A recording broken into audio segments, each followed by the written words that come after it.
결혼을 앞두고 있던 대만 금산중학교의 한 여선생님이 2002년 어느 날 살해당한 채로 발견됩니다. 아침마다 제일 먼저 학교에 와서 교문을 열어주던 선생님이 그날따라 이상하게 나타나지 않았습니다. 이 선생님은 사범대를 갓 졸업하고 금산중학교에서 화학을 가르치시던 26살의 허선생님이셨습니다. 가난한 학생들의 급식비도 내주던 마음 따뜻한 선생님이셨습니다. 게다가 다음 해에 결혼을 하기로 되어 있던 약혼자도 있었습니다. 교문 밖에서 선생님을 기다리며 주위에 떨던 학생들이 선생님이 걱정되어 자취하시는 집으로 찾아갑니다. 마침 며칠째 딸이 연락이 되지 않아 집으로 찾아오신 선생님의 어머니와 마주쳤습니다. 집안에서 가스 냄새가 났고 선생님 방 안은 옷더미, 잡기들로 엉망진창이었습니다. 어머니가 방을 정리하던 중 침대와 벽 사이에 껴져 있던 딸의 시신을 발견했습니다. 시신은 손발이 테이프로 묶여 있었고 칼로 찔려 피투성이었으며 특히 머리에 상처가 많았습니다. 주변에는 냄비, 아령, 휴대용 인덕션 등이 널브러져 있었습니다. 아령에서 피해자의 혈흔이 발견되었는데 이 아령은 옆방에 자취하던 선생님의 운동기구였습니다. 외부 침입의 흔적은 없었기에 경찰은 같이 자취 중이던 2명의 선생님과 약혼자를 의심하였습니다. 하지만 이들은 모두 알리바이가 있었고 별다른 특이사항을 발견하지 못했습니다. 다행히 시신의 손발을 묶고 있던 테이프에서 라텍스 장갑의 조각 일부가 발견되어 DNA를 채취하는데 성공합니다. 경찰은 이 집의 열쇠를 소지할 수 있을 만한 사람들을 모두 조사하였습니다.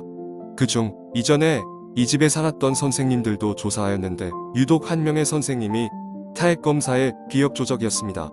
그 선생님은 얼마 전까지 이 집에서 자취하다가 이사 나간 특수교육 담당 증선생님이었습니다. 겨우 채취하여 검사해보니 역시나 DNA가 일치하였습니다. 하지만 증선생은 처음에는 범행을 부인하였으나 경찰의 증거에 결국 자백을 하게 됩니다.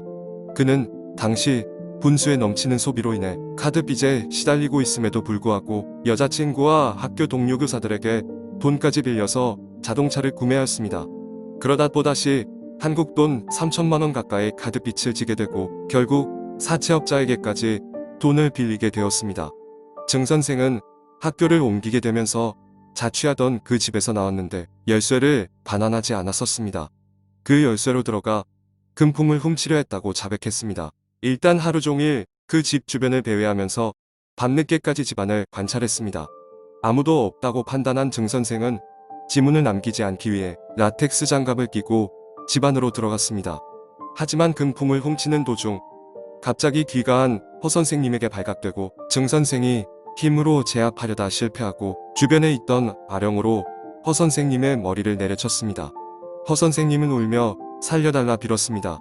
목숨만 살려주면 금품은 다 주겠다며 집안에 돈이 있는 위치까지 다 알려줬습니다. 증 선생은 그녀의 손발을 묶고 침대와 벽 사이에 엎어져 있으라고 한 뒤 집안에 돈이 되는 물건은 모두 가방에 담았습니다.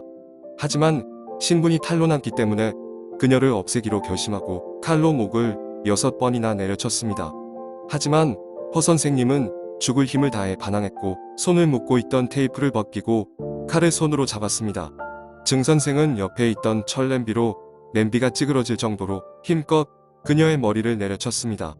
그리고 휴대용 인덕션을 얼굴 위에 올려놓고 발로 힘껏 수차례 밟았습니다. 그녀의 두개골은 골절되었고 척추뼈도 부러지게 되며 결국 사망에 이르게 됩니다. 그는 근처 산에 장갑, 입었던 옷 등을 버리고 집에 가서 샤워를 한 뒤 태연하게 학교의 학부모 면담회에 참석하였습니다. 허 선생님의 아버지는 이렇게 말합니다.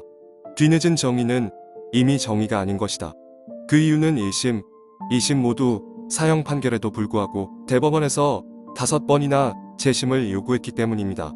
4년여의 판결을 거쳐 힘겹게 최종 사형 판결이 났지만 또 6년이 지나도 형이 집행되지 않아 유가족의 마음고생은 말이 아니었습니다. 형 집행 대기 시절 증 선생은 그를 면담했던 선도 담당 선생님에게 이런 말을 했다고 합니다. 죄를 지은 건 알지만 형이 너무 지나치다. 나는 아직 사회적 가치가 있다. 난 그녀를 살해한 후 시신을 껴안고 10분을 통곡하였다. 이래도 내가 자비심이 없다고 생각하는가? 안타깝게 세상을 떠나신 허 선생님에게 애도를 표하며 이 영상을 마칩니다. 시청해주셔서 감사합니다.